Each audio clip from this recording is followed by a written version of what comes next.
Welcome in, everybody, to this week's episode of It's Called Football. Actually, the second show this week, as we did record Monday afternoon, ahead of this midweek fixtures that we had Tuesday, Wednesday, Thursday. We will recap those ones. We'll look ahead to this weekend's fixtures in the Premier League. I'm Jerry Walker, Jackson Fyda alongside me, as always. And Jackson, how are you doing on this Friday, I guess, afternoonish? Friday afternoon. Dude, I'm like looking at what I look like right now because I just shaved and got out of the shower, and I just look so young, and it's throwing me off so much. Very different, man. Right? But hey. Interesting. Hey, there you go. Mm-hmm. Clean shaven, clean washed. Mm-hmm. Fresh as it gets, baby. Oh, yeah. Unlike me, who got off work and came straight home, and here we are. There we go. Hey, two sides of the thing, but we're here for the same reason, to talk some Premier League action. We'll get it kicked off. This past week, we had some stuff, as I said, Tuesday, Wednesday, Thursday. One of the funnier ones, bigger ones, Man United went to Nottingham Forest, and it didn't exactly go well for Man U. No. Lost 1-0. Alonga, the former Man U player, Anthony Alonga, scored the goal to give Forest the 1-0 win 5 minutes in as well. And it seemed to be all Man U otherwise outside of that. What were your thoughts on this match? I mean, we kind of called it. We called Forest. And it's just so funny that it was Alonga who did it. And like you said, I mean, other than that goal, it was all Man U, right? They dominated every statistical number minus the final score.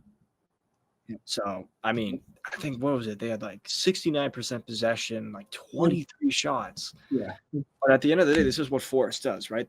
They absorb the pressure and then they counter, and they just need one chance. And they got their one chance early on in this game. I think it was, 5 minutes in? Yeah. First 5 minutes. And, I mean, great goal, 50-yard take.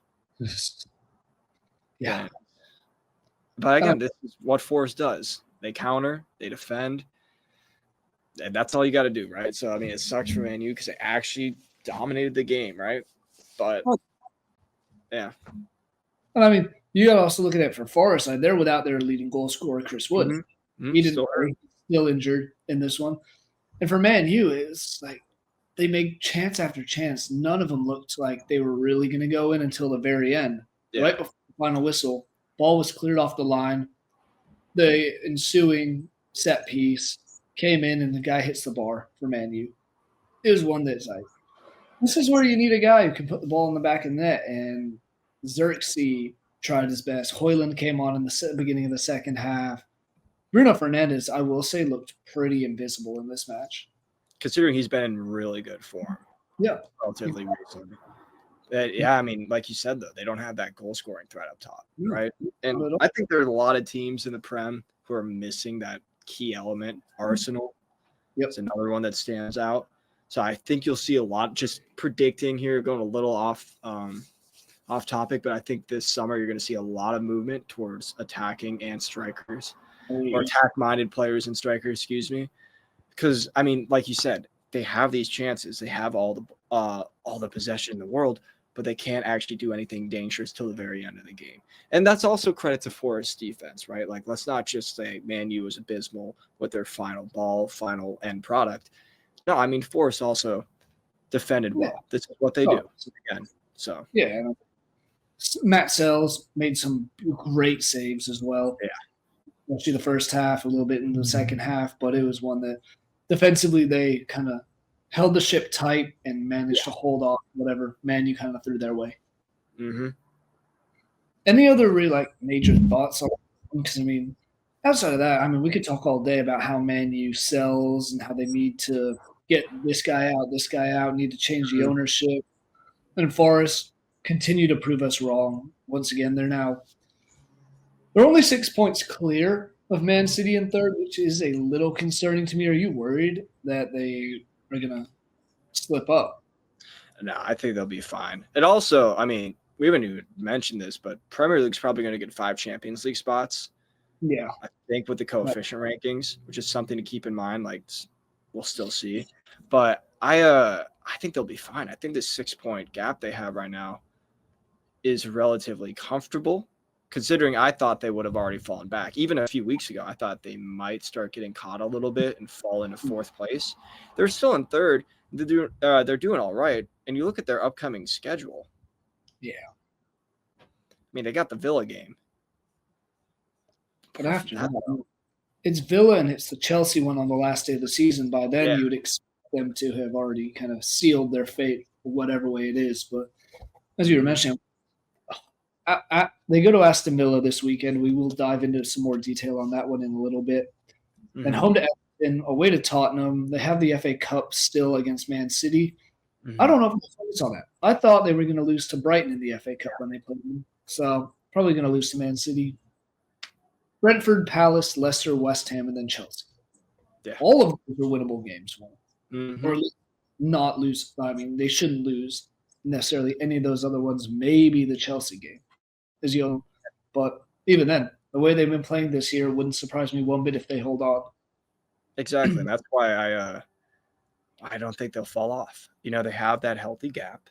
Yep. And you look at the schedule, minus, I think, the Villa game. Because Chelsea game, final game of the season, right? Like, it's its own different world. And it's at home. That's its own different world. And, we'll see where we are before that point.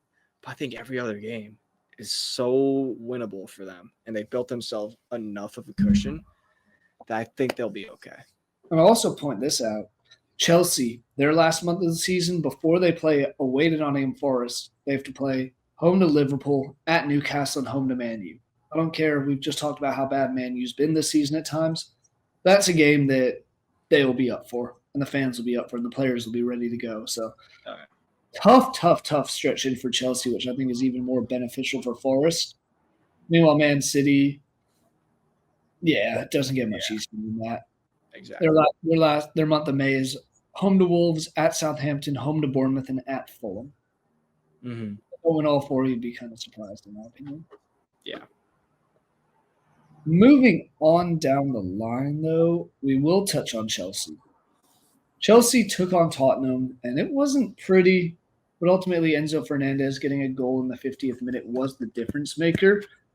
You said you didn't see much of this one, but I will say you didn't miss much. Yeah. There was some chances for Chelsea, couldn't find the back of the net. I mean, overall, they had, 11 shots on target. Tottenham had 8. So it wasn't like it was crazy. 50% possession each. But it was one that they broke. Enzo found the back of the net, and then it seemed like the floodgates were going to open. Caicedo scored 6 minutes later. VAR ruled it offside. And then the 69th minute, Papa Mamassar for Tottenham scored a goal. VAR took about 4 or 5 minutes to look at this one. And I don't know if you saw the tackle at all, but it was ruled there was a foul in the buildup, which, when you can't put your studs, the bottom of your studs, into someone's knee, that's not allowed, I guess. But, game's gone soft, but I guess so. That's where we're at. Exactly. Honestly, the way it went in, hard to disagree that was. Yeah. Otherwise, this was a very scrappy game, I will put it that way. There were about, 7+ yellow cards. Now, there were 10 yellow cards in this game. Both teams very, very physical, 5 each. No one got sent off, but this is what we kind of expect from a London derby like this. Yeah. A lot of animosity towards the opponent, a lot of flying in, stuff like that. Yeah, on Tottenham's side, they're also playing for literally nothing. Yeah, no, they are – where are they at right now? They're still, 14th place. Tell you what, though. If they drop another game and then Everton and West Ham get their points, they could be in 16th place. Yeah, they very well could be, but their next two are against Southampton and Wolves. Exactly. So Southampton going to get one win soon this season. They need one to avoid being the worst team in Premier League history. Yeah, because what's the record for that? Is it 11 points, Derby County? Yeah, so that's – you need one more draw. 2 more draws, I guess. 2 more. We'll see if they can even do that. I don't even know who they have to play. Oh, that's the game of the season. Leicester City hosting Southampton. There you go. Otherwise, I don't see them beating anybody. Maybe Everton. Nah, I still don't see that. Yeah. I see maybe one more draw. I agree. I think also that's Everton's last game at Goodison Park. Right. Like they're going to win that one. Yeah, they're going to feel the emotions on that. Oh. Now, this could be a historic season for Southampton. I know that's not who we're talking about. We're talking about Tottenham and Chelsea, but still. This game was just like, we thought it was going to be exciting-ish. This was our match of the week coming into it, and it lacked something. It lacked that stardom. It lacked that play, the great goal. Like Enzo's goal was good, but it wasn't anything special. Yeah. It's just one of those games that kind of happened. You kind of just existed. I feel like that's just a lot of Tottenham games this year in general, though. I mean, it's a lot different than their 4-3 thriller earlier on in the season. Yeah. Okay. We shall see what happens next for the both of them. Chelsea have Brentford coming up this week. Then it's also, I guess next midweek, that it's back to Conference League for them, Europa League for Tottenham. And I think that's something that Tottenham's kind of looking ahead to. They're not going to get relegated. They're not going to make the Euro or the European competition next year through the league. Mm-hmm. Focus on Frankfurt, get ready for them, and see if you can make it through and ultimately win the Europa League. Yeah, because if you can win hear that turkey, by the way? Is that a turkey? Yeah, we've got like turkeys that just wander around the whole town here. Hey, we're talking about a team with a bird logo, and you got birds crowing. Yeah, there you go. I'm trying to see if I can even see it. I don't think so. Dinner. They just travel in like friggin' flocks and they walk on the roads and dinner for Jackson is served almost. Get some fresh turkey legs. There you go. Oh, there it is. Hey. Yeah, he's just wandering by himself right there. There he is. But I don't even remember what we were talking about. We were talking about how the Chelsea Tottenham, but we can move on from that because I don't. Oh yeah, my final thoughts. I have one thing to say. I know everyone has been freaking out about Enzo Fernandez, how he's so good for Argentina, but then he just lacks it for Chelsea. See if he can keep this going and get himself. I don't want to say back on track because he's a midfielder. You don't have to score all the time, but have good performances. I don't know how he played the rest of the game. This is the one I missed. He played solidly. It wasn't anything like out of this world. Yeah, but if you can play solidly, that's all it is. So it'll be interesting to see if he can keep that going because there's been a lot of criticism aimed his way about his club performances versus international performances. Yeah, exactly. It's one of those things that maybe he can't. Maybe this is what he needs to capture. Moving on, though, a team that kind of blew it. They've been fighting for a European spot in Brighton Hove Albion. Took on and hosted Aston Villa. Yeah, didn't go too well. Aston Villa won 3-0. And a guy who has seemed to have a full-on resurgence since he got moved away from Man United in January is Marcus Rashford. Mm-hmm. Again, opens the scoring in the 51st minute. Then it's Marco Asensio, another guy who came on a transfer, who got the second one. And then Daniel Malin, who I believe was also a new transfer for Villa. Mm-hmm. All three of them. And Asensio assisted on the third goal. Morgan Rogers had a pair on the Asensio and Rashford goal. So this is a Aston Villa team that's finding their groove at the right time. Mm-hmm. Mm-hmm. And you brought it up. It was the three new transfers that scored every single goal. And we saw the moves they made over January. They were making moves, trying to do everything they could to get good players in so they could fight in Champions League and fight in the Premier League. This was a great performance because this Brighton team has been kicking ass, and they've been looking as well as like a team that could push for Champions League, and they're still not out of it, right? They're in 8th place with 47 points. If they had won this game, though, they would be tied with Newcastle. So I guess they'd only be one spot higher, but they would be 2 points closer.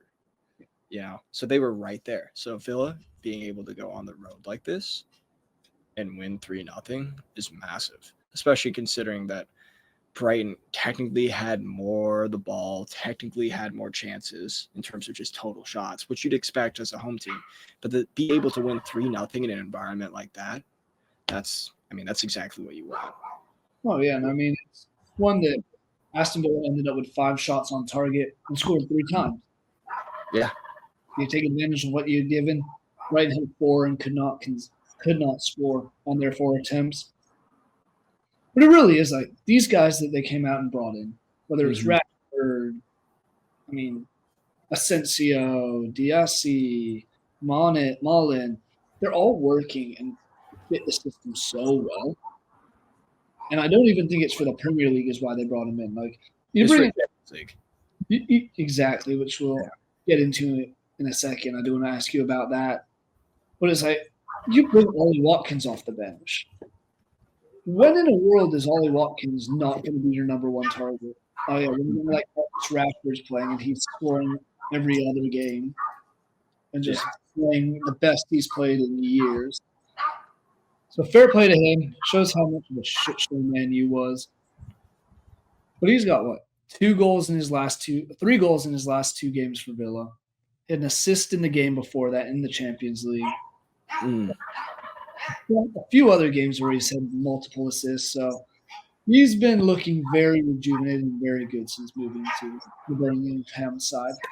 Yeah, I mean, it's exactly what he needed, right? Things weren't going well, but things weren't going well for the whole club. It's not just a Rashford issue, but he definitely needed to get out, right? And this is what happens when he gets out. He gets a fresh start, a chance to just play like himself, not have the additional pressure of playing for one of the biggest clubs in the world on you that's underperforming, and just go out there and be you, right? You have less fan pressure, all this stuff, and he's kicking ass. He's killing it. And you've seen it.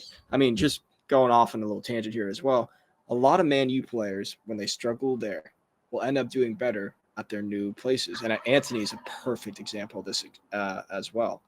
I think it just kind of comes with the pressure of playing for that club, right? The fans expect a certain level of performance, a certain level of excellence that they've been underperforming on, and it's really draining. But when you go to a place like Villa, who's good, you're surrounded by good players, and you're in a much more positive, free, if you will, environment. This is what you get. Oh, most definitely. I mean, you look at it. I think Asensio. Looking at another player in Asensio, he has 8 goals in his last 8 games for Aston Villa. Got an assist as well. Something about Villa, and you gotta give credit to their manager, Unai Emery. He's done a great job. He has done a superb job. And when you have, arguably one of your most talented players in Leon Bailey still out, you have Ross Barkley who's injured. You have all these things that have kind of gone on. Tyrone Mings hasn't been the same this season. He's been injured on and off. But it's the other guys who have just been stepping up. Morgan Rogers, we talk weekly about. So good. John McGinn seems to be completely rejuvenated. And then defensively, you keep another clean sheet. Martinez, Pau Torres, and the boys back there are doing a great job. Aston Villa has not conceded in England. They've conceded once in general, but only the last time they conceded a game in England was February 25th. Yeah. They lost that one 4-1 against Crystal Palace. Since then, their only goal they've conceded was against Club Brugge in the Champions League in the first leg, and they won that 3-1. Yeah. And won the second leg 3-0. It's pretty impressive, the defensive effort they're putting. Oh, it really is. Very solid. And they made a lot of these defensive moves a while ago, like the Pau Torres, all this. But, very solid defensively. And when you look at who they had on the bench this game, no Mings. Like you said, he hasn't been quite the same this year.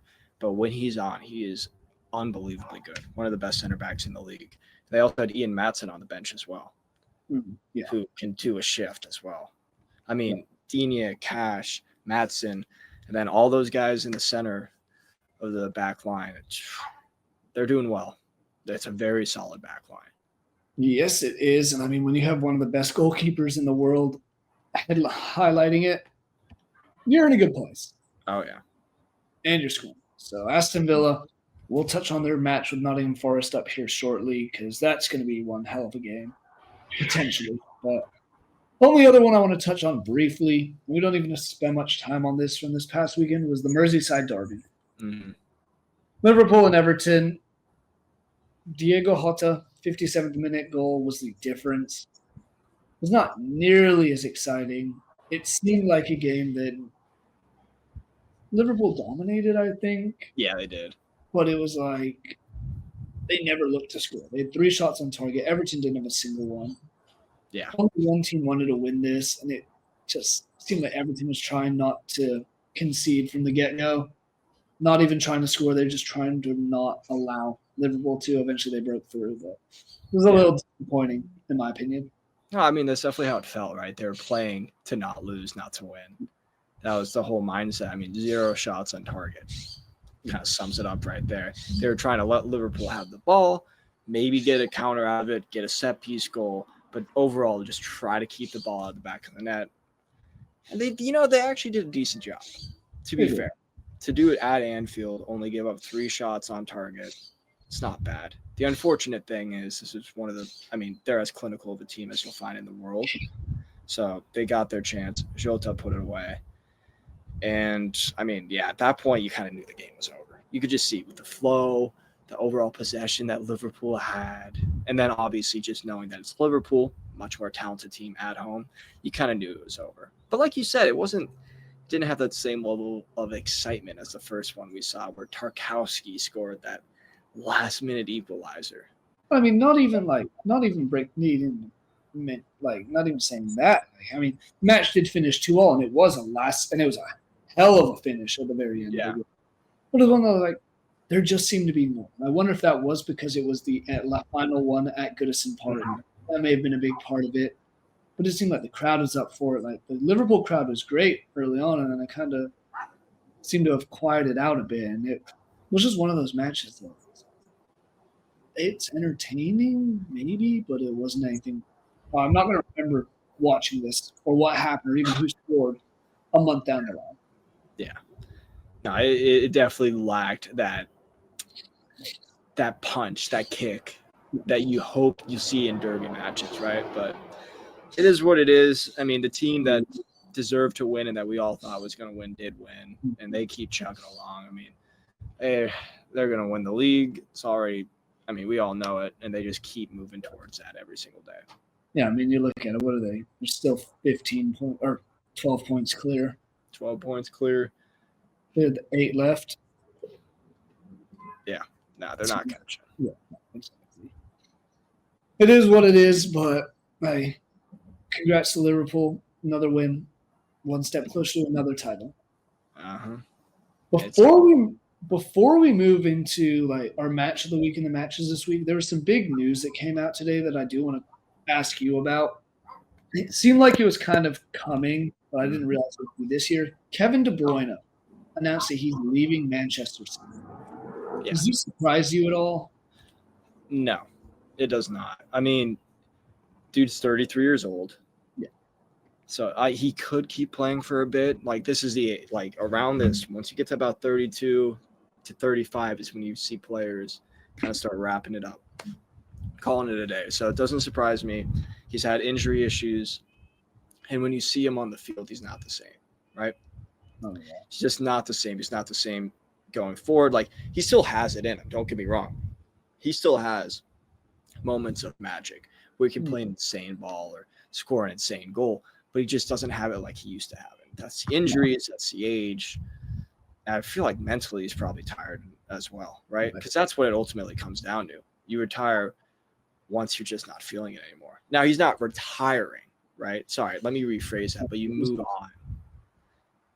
And so I'm not surprised. I think MLS looks very likely. I think San Diego looks very likely. Okay, that was going to be my next question for you. Is what do you think he does moving forward? Because, I mean, this is a guy who's won, 6 Premier League titles, a pair of FA Cups, the Champions League, won everything he can. And he's been there since 2015, so coming up on a decade. Yeah. Extremely impressive in its own right. Being the centerpiece of all of this dynasty of Man City.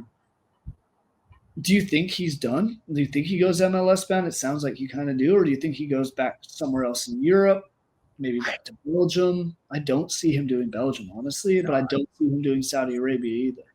Yeah, I think if he goes anywhere, it's MLS. Really?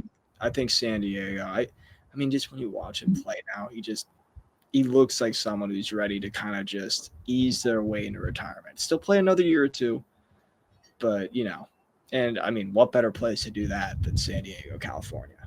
So that's my guess. There've already been rumors about that for a while. That'd be my guess.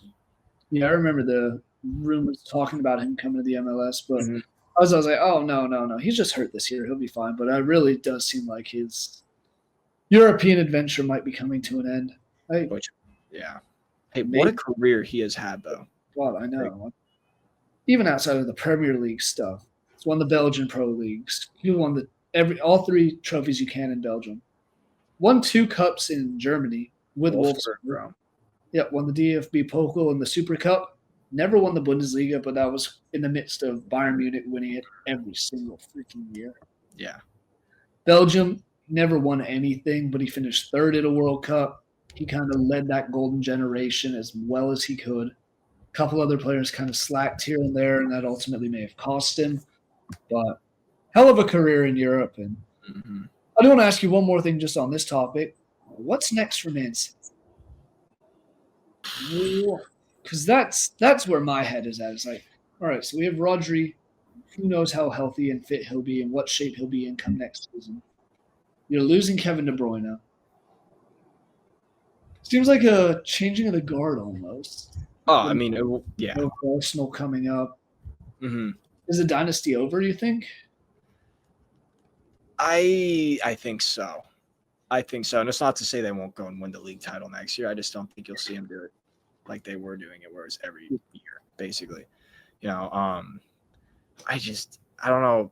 To replace De Bruyne is going to be one of the trickiest things to do. And the only person I can really see maybe stepping in and filling that void would be Florian Wirtz, and I don't know if they'll get him. I don't know, to be honest, because Marmoush is good. But he's no Kevin de Bruyne. It's a different player. I don't know if they can really replace him, to be honest, and what he did for them. And like you said, who knows where Rodri will be. Holland has shown that he's very susceptible to multiple injuries in a season, which makes sense. So when you have these issues and you're losing Kevin de Bruyne, and I don't know, I just don't see them winning at the same rate that they were. And I feel like Pep's going to get a little tired at a certain point and then move on soon as well. I mean, for Pep, things like, what is his motivation with Man City? Yeah. But he has won everything. He's won everything except Champions League. Even then, for his career, he's won the Champions League, I believe, with Barcelona, maybe with Bayern Munich. Did he? I think he won that one with Bayern. I think he was in charge. I don't know for sure though. Wait. We got stuff for this. I had a feeling he's won at least 2 Champions Leagues though. I thought he was the manager of Barcelona when they won. He did win one with Barca. Okay. Yeah, no, won 2 with Barcelona. Won the Club World Cup with Bayern Munich the year after they won the Champions League. I think and then that was his 3rd with Man City. Yeah, because it was Jupp Heynckes who won it with Bayern. Yeah, he came the year after. Yeah, and looking at like players coming up, the guy who I think would be a perfect fit, but there's no shot in hell he leaves Barcelona, would be Pedri. Oh yeah, he's not gone. No. He's definitely not going to, but I mean, it's that kind of player. And not saying that, I mean, we all have heard about Barcelona's financial issues and God knows what's happening. But a team that has no financial issues and is clearing off the books pretty quickly is Man City. Yeah. But it's one of those ones that Aguero aged out, had to move on. Kevin de Bruyne is aging out. Ilkay Gundogan is aging out. Jack Grealish is probably going to age out soonish. Yeah.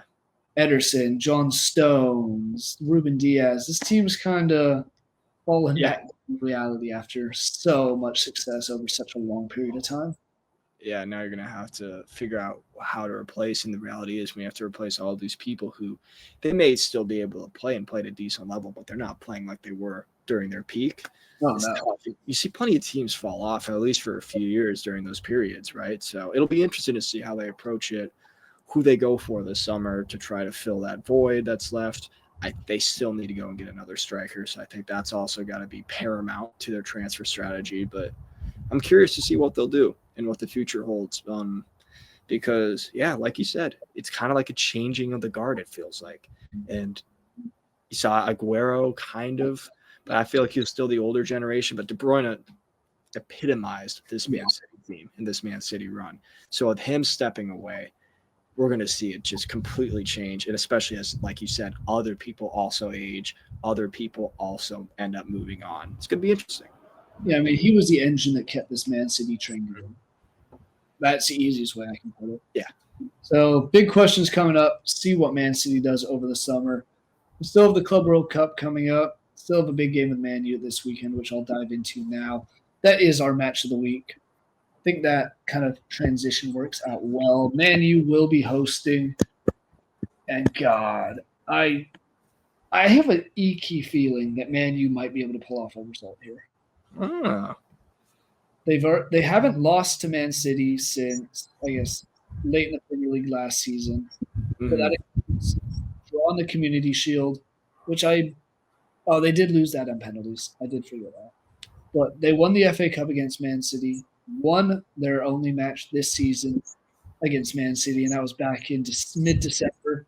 And that was a crazy game. Gavardio gave Man City a 1-0 lead.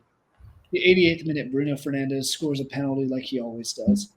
And then Ahmed Diallo got the winner in the 90th minute. So Man City went from 1-0 up to 2-1 down in the span of 2 minutes at the very end of the game. Mm-hmm. Do you think Man U gets anything from this one, or do you think Man City kind of controls it? What do you look for? I think Man City will control it, but I'm going 1-1 draw. Really? I'm going 1-1 draw because I just looking at this game, I can't pick, right? Because on paper, yes, I'm going Man City. But like you said, Man U has done really well recently against City. They won the first matchup between these two teams in December, 2-1 at Man City. And they've also had success against them recently in other matchups. So, again, I know that was with a different manager. There's a whole different world now. But at Old Trafford, this feels like a kind of game where Man City should win it, but will concede a stupid goal that ultimately makes it so they draw 1-1. That's my prediction on this. Honestly, I don't hate the draw shot at all. Man City is definitely without Rodri. We know that. Without John Stones. Looks pretty – I think it's pretty certain that they're going to be without Erling Haaland as well. Yeah. Meanwhile, Man U, Kobe Mainoo seems to be injured still. Lisandro Martinez, Mateus de Ligt. And that's where I'm curious. Because I don't see Man City running over them, and I don't see Man U going the other way and running over and putting a bunch of goals past Man City. But the likes of Lenny Yoro, Mateus de Ligt if he plays, Harry Maguire if he plays, are they good enough to stop the Savinhos, Jack Grealish? Marmoush has been looking very good so far. Mm-hmm.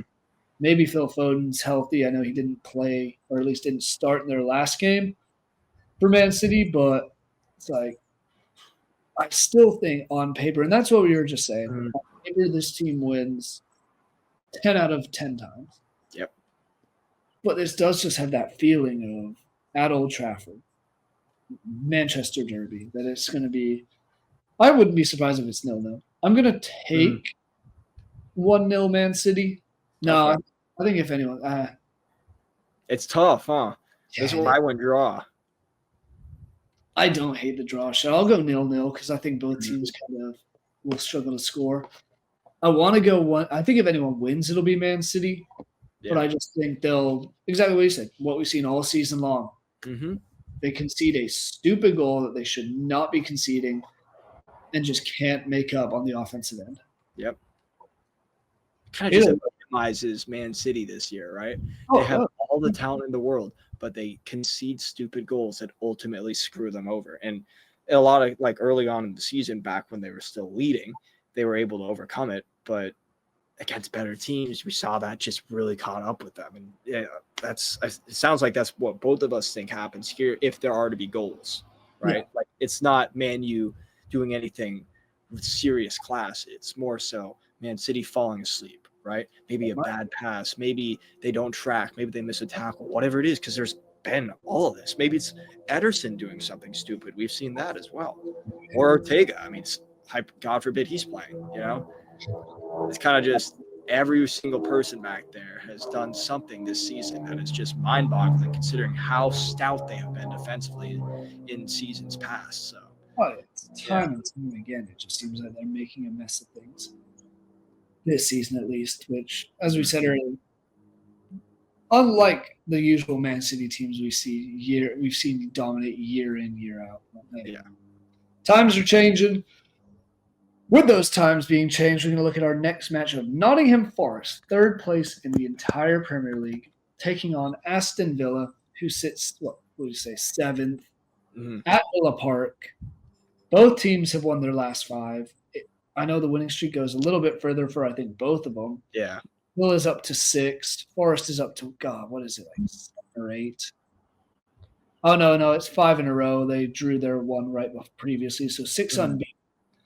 2 teams that are looking very good, come off big wins at this midweek. What are you expecting from this one? And any players that you are expecting to stand out and take control and be the difference maker here? Yeah. Well, I'll kind of preface this earlier when I said, looking at Forest's schedule, I only see one game minus the final game of the season. But again, that's its own thing that I could see them stumbling, and that's this game. And I'm going to stand by that. Okay. I think this is one that Villa wins, right? They're at home. They've got some serious momentum going. They need to get this done, right? So I'm feeling that. The only question I have is if they're going to be a little distracted.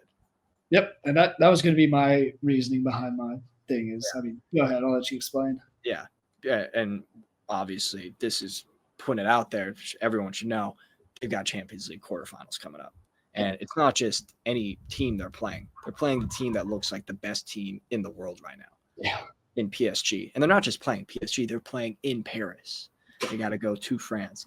So the tension's definitely going to be there. And this is where Forest can take advantage, right? They got to do their thing. They got to sit back. They got to defend well. They got to be strong. They got to win their headers. They got to win their challenges. Matt Sells is probably going to have to put a decent performance in. And they got to score on the counter. So there's definitely an opportunity for that. But I think Villa is going to win this game. I think they're going to be riding the momentum. I think they'll find a way to get this done. They're going to be at home. It is a big game.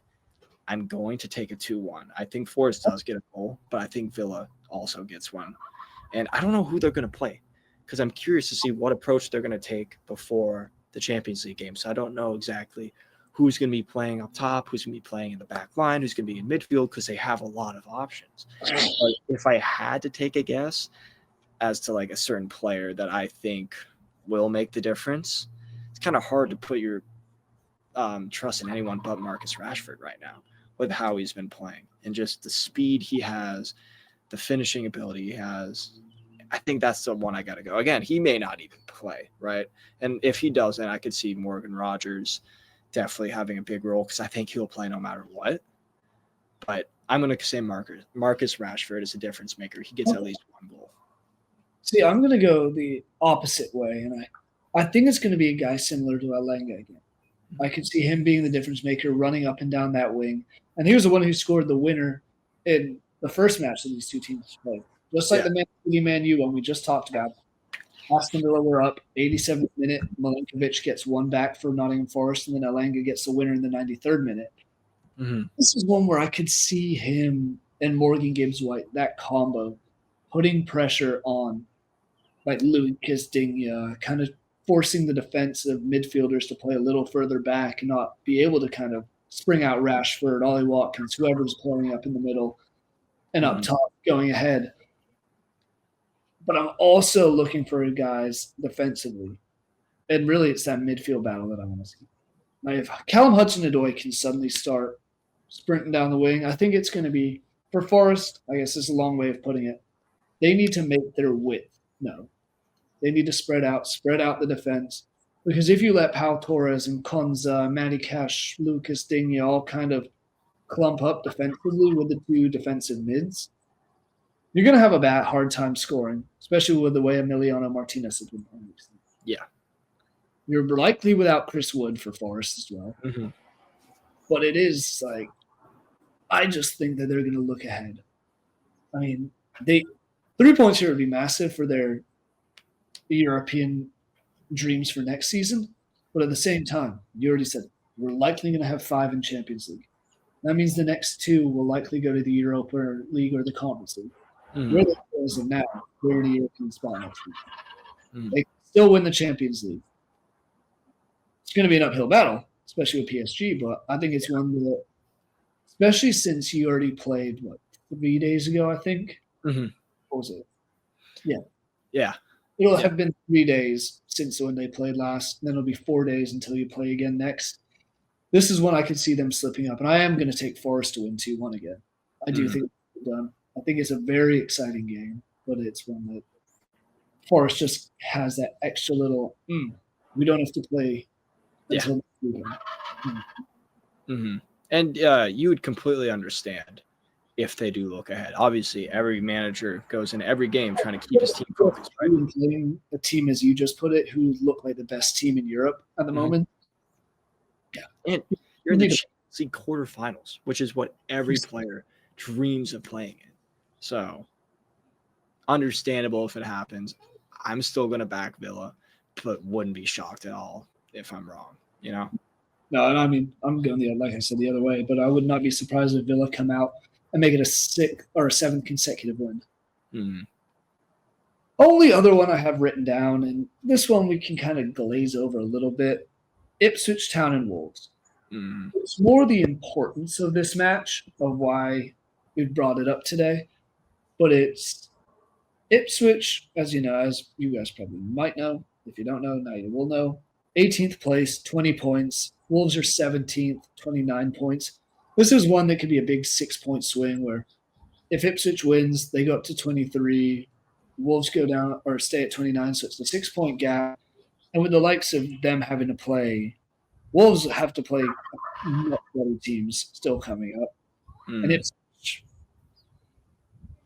it doesn't look great for Ipswich either. No. But there's one I will say for Wolves' side of things. If they win this, it's over. It's done. It's dusted.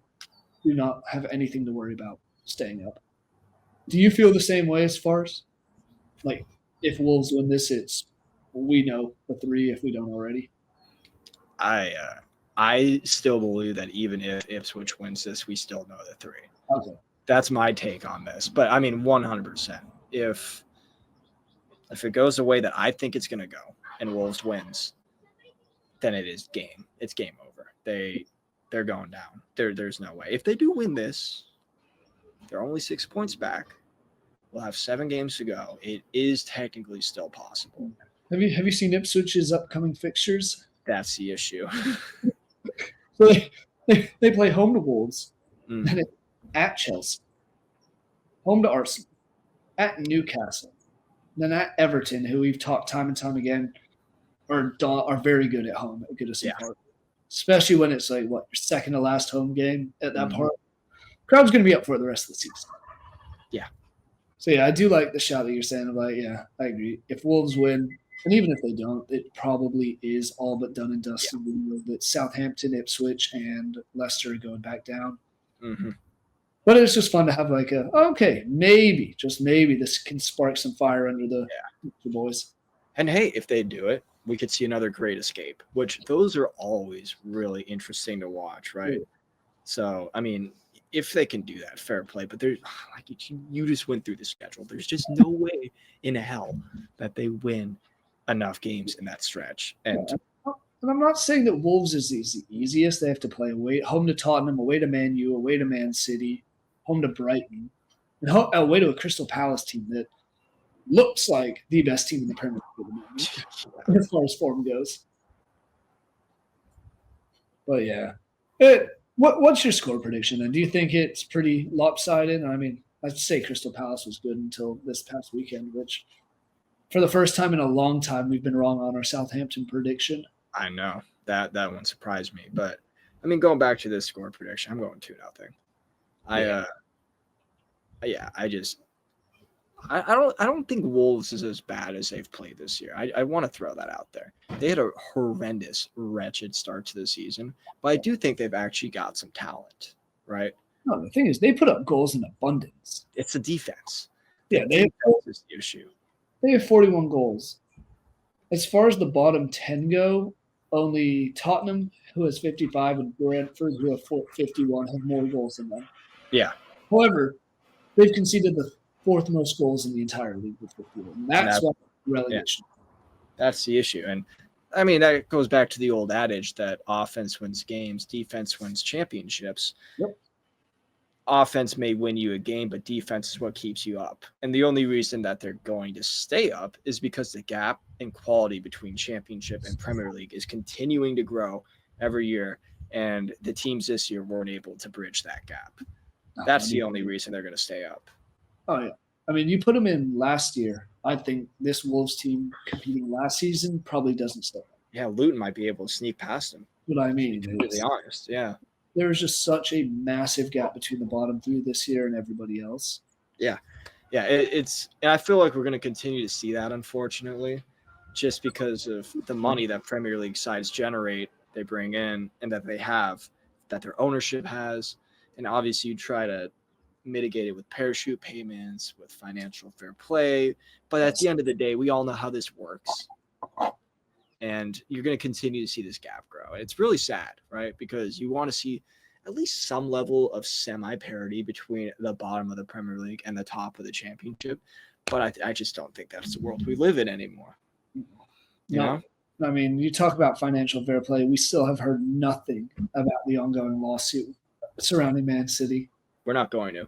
No, I don't think we ever will, personally. No, they've got literally the Avengers of attorneys on their side. Oh my God, yes. So, it's probably the greatest combined attorneys since Barcelona have somehow escaped their penalties. It's actually wild how they're able to put together a legal team like they do, bro. Like when they're walking in, you're looking at this, and I felt intimidated. I was just watching, and they're like attorneys, right? What are they going to do? But watching them all walk in force, I felt intimidated. I'm like, oh, shit. So question for you then. What's more intimidating, Man City during the treble season or the Man City lawyers at the moment? Man City attorneys. Oh, yeah? Okay. If you can manipulate the rules and get out of shit like that, that's way more scary, dude. That's fair. That is very fair. Let's be real here. That's way scarier. I mean, so what? You feel a little more confident going up and playing Man City on a cold, rainy night? Yeah, at least there's a shot I can win. Yeah. That's at least there's a shot I could get a result that's fair. Yeah. For the most part. Yeah. But any other thoughts on like this relegation battle, Ipswich Town, Wolves, or Man City before we move on to just some final predictions? I mean, I think it's already done and dusted, right? I think we've kind of known for a while here who the three teams are, I think, since December. I don't see that changing, even if Ipswich wins this game. But it would be cool to see him win, and let's say they get some results against some of these big boys. It makes things interesting. I'd love to see that, because who doesn't love an intense relegation battle, right? But I don't think we'll get that. So what I'm hearing is Ipswich over Wolves, then Ipswich over Arsenal. Okay, every other big boy. I should have specified that. You're correct. Yes. But with that being said, I think we can move on, unless you have anything else. Move on to some predictions, starting off with your Arsenal boys. Going to Everton. Talked about how hard Goodison Park is. Does Arsenal get anything from this one? Yeah, because Starboy is back, baby. Starboy is back. Yes, Martinelli is back. Like, the boys are back. Yeah. And so I think we will. It'll be tough. Everton's really good at Goodison, but I feel confident. I do. I'm gonna go 1-0. I will say there's definitely a part of me that thinks Everton can get at least a point out of this. So I'm not going to this like, oh, we're going to win. But I do think I have faith in Arsenal, right? Saka back. And then, I'm going with it. I like Marino, too, how he's been playing up top. He has been very serviceable up top. And as much as this pains me to say it, he honestly might be better up top than some of our actual forward players at times. Yeah. Like, it, as sad as that is to say, at least he can fucking finish. So that's a very good way to put it. yeah. So I'm gonna take 1-0. Okay. Well, with that being said, that would be the first shutout of Everton in a Premier League game since the 15th of January. They've managed to score they've been good game since. They're not winning a lot. They've lost their last one, and then I guess they were shut out last game. But before then, they had drawn 4 in a row. I'm taking Arsenal. I'm taking them 2-0. I'm going with you as with a shutout. I just think Saka's back. I'm assuming he'll probably start, but even if he doesn't come on as a sub, the attack is looking better than it has done for what seems like months since he got hurt. I'm taking Arsenal, and I'm taking them pretty comfortably at 2-0. I will say this. Gabriel's out. It will be interesting to see how the back line is looking. Yeah, I don't see Everton really. Neither do I. But it will still be interesting. I saw their attack this week. Yeah. It was the Derby, and I know they weren't really looking to score. At least it didn't seem like it, but it's a little concerning. It got to be a little demoralizing. Oh, yeah. No, it is definitely worth noting going forward, though. And, I mean, especially heading into Champions League, I think we're absolutely cooked. But it'll be kind of interesting to see what happens with this game. Agreed. Crystal Palace and Brighton. This one I just do not know. Like, Crystal Palace has been so good recently, and Brighton's lost their last 2 and haven't won in any of their last 3. Mm-hmm. But one of those was a cup. One was to Man City, and then they were battered midweek by Aston Villa, who we already talked about was on a tear. I'm personally leaning Brighton. I still think at the end of the day, they are the better team. They're the ones actually playing for something. And it's not that Palace is far behind. If Palace wins, they get 43 points. Brighton's at 47. This is one that Brighton has to win, in my opinion, if they want any hopes at qualifying for Europe next year. Relatively easy fixtures going in, but it all starts with Crystal Palace away this weekend. I have Brighton winning 2-1. I agree with every point you made, right? Better team, actually fighting for something. And with that said, I'm going 3-1 Palace. I mean, yeah, they did do that earlier. Yeah, that seems like the right scoreline for me in this game. They're at home. They may have had an absolutely shocking performance with their 1-1 draw with Southampton, but I think they'll rebound, and I think they'll get this win. I still like how this Palace team is playing. They've been doing well in the Premier League, the FA Cup. It hasn't just been, one competition where they've actually made a run. They've been doing it across the board, which I think is a very positive sign versus a Brighton team that hasn't recently been doing what they had been doing before that point, So I think Palace 3-1. Yeah, I don't hate that shout. I could very well see it, but it's fun when we have contradictory predictions. It hasn't been this Someone's gonna be wrong. Yeah, exactly. Or we're both wrong and they draw. Yeah, that's true. Always that option. But if you're listening in, bet on a draw because knowing both of us, our predictions are. Yeah, you're usually pretty wrong. So. Yep, exactly. West Ham hosting Bournemouth. I'm leaning draw here. Oof. Don't know about you, but I'm leaning heavily anti-West Ham is what I'm doing. I mean, they did just lose to Wolves, didn't they? Yeah. Yeah, that was ugly. Well, I think it's going to be a absolute shit game. That Bournemouth probably has the best chance, but cannot score somehow, some way. West Ham's going to kick the ball around and hope that they don't find the back of their own net. Yeah, I'm going 2-0 Bournemouth. I just can't with this West Ham team, man. They are miserable to watch. And with that being said, though, Bournemouth has lost 3 straight. They have. They're winless in the Premier League since February 15th. Mm-hmm. I guess they beat Southampton. Yeah, but I just still can't with West Ham, bro. I just can't. No, I get it. I'm going 2-0. I'm going to stick by that. I'm going to stand by it. And I would be more than happy to be proven wrong because I actually do like West Ham as a club, in general. I've always kind of not like them, but I've had like a semi soft spot for them for whatever weird reason. A guy named Rice? You said you have a soft spot for West Ham, yeah? Yeah, in a weird way. Yeah, I was going to say, because of a guy named Declan Rice. Yeah, I mean, that was very nice, right? It was very nice of them to give us their best player.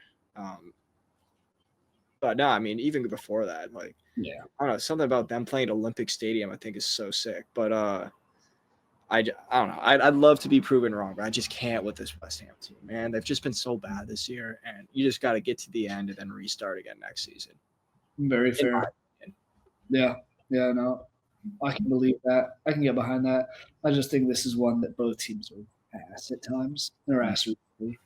Yeah. Not for Chelsea. Just Chelsea. What do you have in this one? I'm going Chelsea. I mean, coming off the win, maybe feeling themselves a little bit, which is always a good thing if you can get that going into this. Sitting in fourth place, kind of one that you have to have. Now, Brentford's not entirely out of the picture of maybe sort of getting European spots, but they're very far away. So it's not like they're, in that mindset like Chelsea is. So I think Chelsea is going to come into this with that approach, and that's going to carry them through to the finish line. I'm going to go 2-1. I think Brentford does get one, to be completely honest. But I think Chelsea's attack will be too much.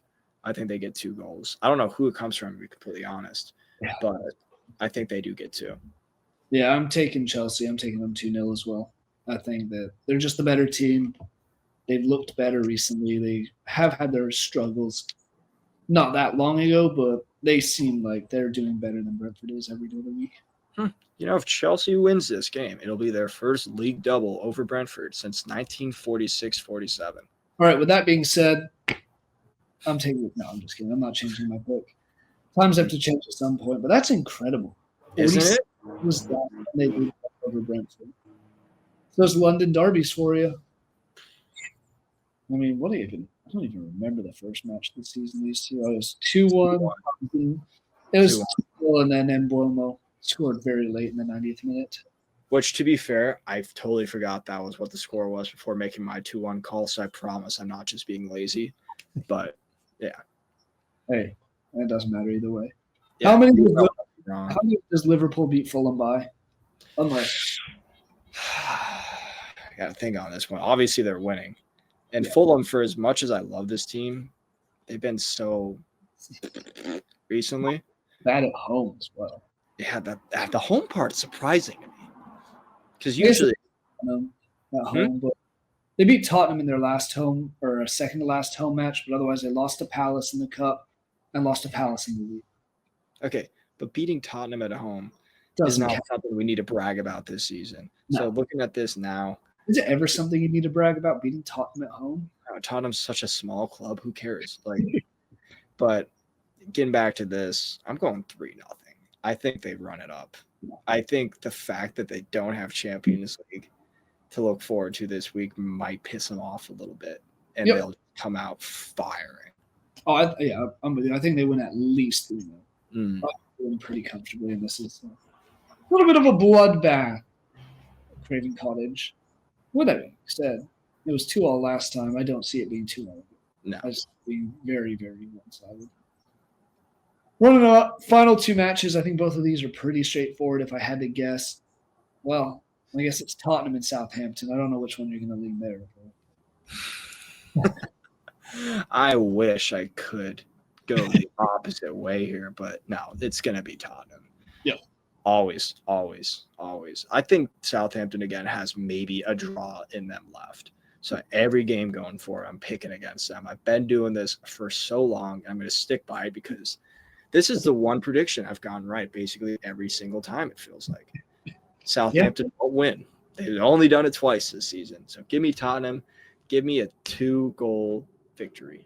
2-0. Let's go 2-0. I don't see Southampton scoring, so 2-0. Yeah, I'm going 1-0 Tottenham. They've just looked a little bad offensively recently. They have. But it's Southampton. I think it's a game that they could very well win Tottenham, like 4-0. Mm-hmm. But it's almost like they have Darwin Nunez playing up top.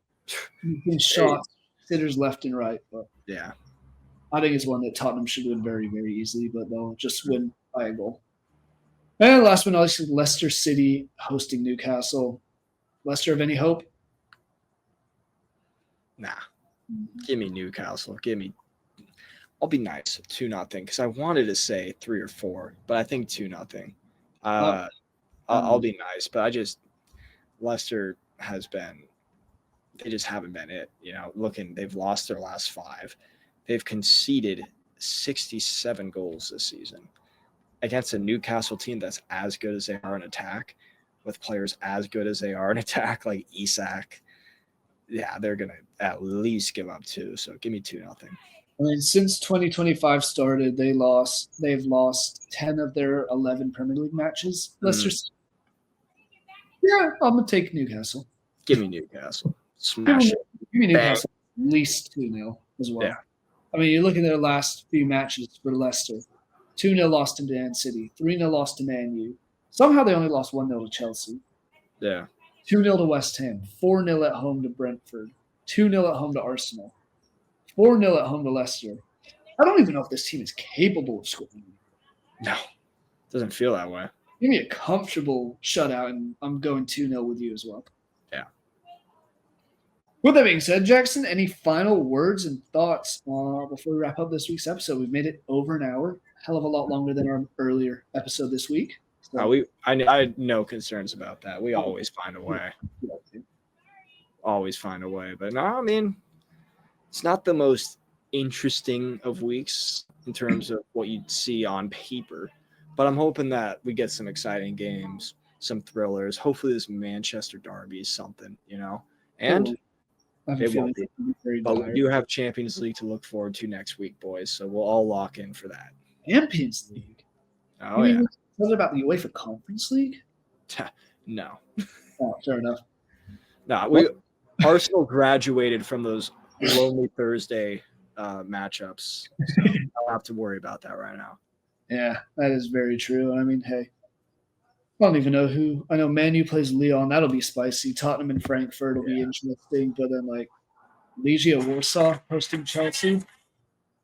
Give me Legia, dude. Poland. Legia Warsaw. I mean, dude, I'm not opposed. Right? We shall see. Well, that'll be a talk for next week. We'll see you guys then. Thank you all for watching. Make sure you click that subscribe button. Don't miss any of our other videos or anyone else's videos on the Vendetta Sports Media YouTube channel. See you all next week. Enjoy the weekend.